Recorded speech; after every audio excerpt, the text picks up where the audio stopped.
Hello, welcome to my APWH History Prevail, and today we are talking about Unit 1, Topic 1, Middle East, and specifically Abbasid Dynasty. We start from the background information and history of this region first. Mesopotamia is a city and also named as cradle of civilization 5,000 years ago. Carthage is a North African city-state founded by Phoenicians and once led by Hannibal. They revolted with ancient Rome in 3rd century BCE. The Bedouin people are a clan of desert nomads, and the region we call Arab today is kind of diverse because they not only Muslims they have, but also the Jewish, Christians, Buddhism, and Zoroastrians. The ethnic group also includes Arabs, Persians, Egyptians, Mesopotamians, Indians, and Greeks. The Umayyad dynasty before Abbasid dynasty brought peace through trade and alliances, and they established the capital in Damascus, but they lost their power due to taxation on non-Muslim people and bias towards Sunnis, Muslim, and Arab military aristocracy. Islam as a religion is monotheistic, the only submission to Allah. Muhammad was a merchant who had a revelation about God. He preached and was exiled from his home Mecca to Medina, but he and his followers returned and conquered the Kaaba and the realm. He wrote his revelations in the Quran, and his followers adhere to the 5 pillars: one God, pray facing Mecca, fast during the month of Ramadan, almsgiving, and Hajj. Ulama and Qadis developed the Sharia law. They governed Ummah after Muhammad's death. Like Christians have Catholic and Protestant, Islam also have Shia and Sunnis. Muhammad's disciples selected Abu Bakr as Muhammad's successor, but other Muslims preferred Ali ibn Abi Talib. Sunnis believe that Abu Bakr was the rightful heir and Shia do not. Jihad is the concept of struggle or holy war against ignorance and those people that retain Islam. A fatwa is a Sharia legal ruling, and Sufis are a sect of Muslim more concerned with faith and spirituality than doctrine. Islam, like Christian and Judaism, is one of the Abrahamic religion. We're now going to Abbasid dynasty. Abu al-Abbas killed the Umayyad leader and ended their caliphate in 750. Sus starts the Abbasid dynasty. He stopped the Tang Chinese invasion in 751. The Abbasid dynasty moved the capital to Baghdad and governed Muslim territories through bureaucracy. It was known as the Golden Age of Islam.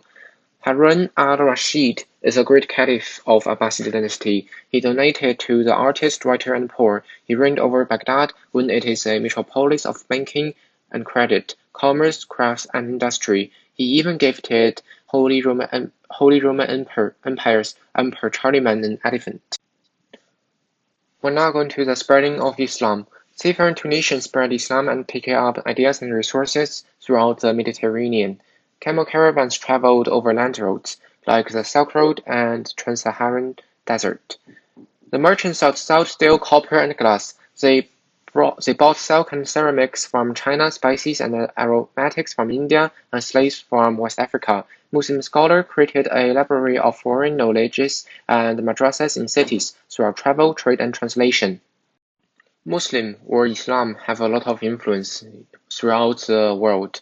Muslim Berbers Moors from North Africa conquered the Iberian Peninsula. The prosperous part of Islamic Spain was known as Al-Andalus.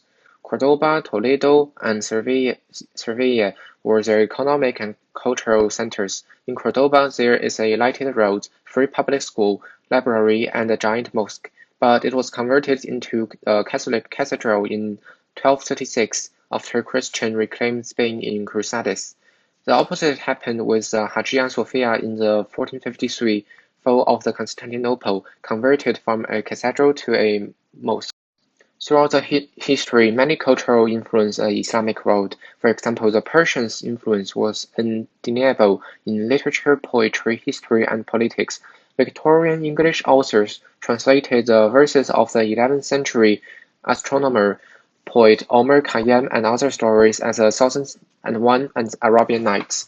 The Indian influence was not much in religions, but rather in mathematical, astrological, and medical teachings. Arabic numerals are actually Gupta Indian numerals.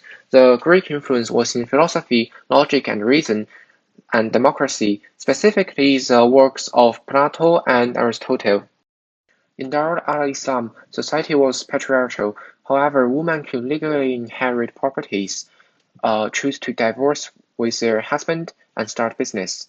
Quran and Sharia law told men to respect women, but also gave men the control towards women's social life, and men could have multiple wives, while women cannot have multiple husbands. Even before Muhammad, women had chaperones and needed to veil themselves for modesty. Women's hijab covers hair and shoulders, while burqa is head and body cover. Among Muslim women today, hijab is more common than burqa. The part is a clothing, while men may not necessarily to wear, but they may wear kufi or taqiyya or turban. The fall and decline of Abbasid dynasty is due to multiple foreign countries' invasion. The Persians took over Baghdad in 945 CE, and Seljuk Turk sultans took over by 1050 CE. The Turks also took over northern India and formed the Delhi Sultanates. The Mongols effectively ended the Abbasid dynasty with the sack of Baghdad in 1258. Merchants rather than military brought Islam to West Africa, and they converted many people, including the leader of Mali, Mansa Musa, who took the Hajj in 1324.